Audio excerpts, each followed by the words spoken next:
মাঝরাতে নেশায় চুর হয়ে এক মাতাল বাড়ি ফিরছে। রাস্তার পাশে এক হোটেলে গিয়ে বলে, আরে চিকেন তান্দুরি আছে? হোটেল বয় বলল নেই। মাতাল বলল চিকেন কাবাব। হোটেল বয় বলল সব ফুরিয়ে গেছে, কেবল মাত্র কাঁচা চিকেন রয়েছে কালকে রান্না করার জন্য। মাতাল বলল দে 50 টাকার কাঁচা মুরগি দে, বউকে দিয়ে রান্না করিয়ে নেব। মাতাল কাঁচা চিকেন নিয়ে বাড়ির পথ ধরছে।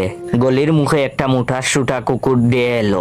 আশ্চর্যের ব্যাপার হলো কুকুরটা নিশ্চুপ, মুঠেও গেউ গেউ করছে না। মাতাল অত্যন্ত খুশি হয়ে কুকুরের গায়ে মাথায় হাত বুলিয়ে দিল আর বলল, তুই ভীষণ ভালো কুকুর ভাই। অন্য কুকুর আমাকে গেউ গেউ করে তেড়ে আসে, অথচ তুই ভীষণ শান্তশিষ্ট। মাতাল খুশি হয়ে কুকুরের সামনে চিকেনের প্যাকেট রেখে দিল আর বলল, নে ভাই খেয়ে নে, আমার শান্তশিষ্ট ভদ্র কুকুর ভাই। কুকুর আপন মনে চিকেন খেতে শুরু করে। মাতাল কুকুরের পিঠে হাত বুলিয়ে আদর করে বাড়ি ফেরার পথ ধরে। বাড়ি ফিরতেই মাতালের বউ ডিনার এগিয়ে দেয়।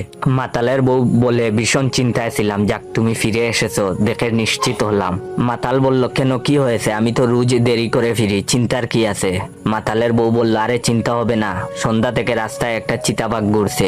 আমাদের চিন্টু রজনীদের বাড়িতে গেছে সিসিটিভিতে চিতাবাঘ দেখতে। তখনই মায়ের মোবাইলে চিন্টু একটা ভাইরাল ভিডিও পাঠিয়েছে, সঙ্গে ক্যাপশন, আমাদের পাড়ার রিয়াল হিরো।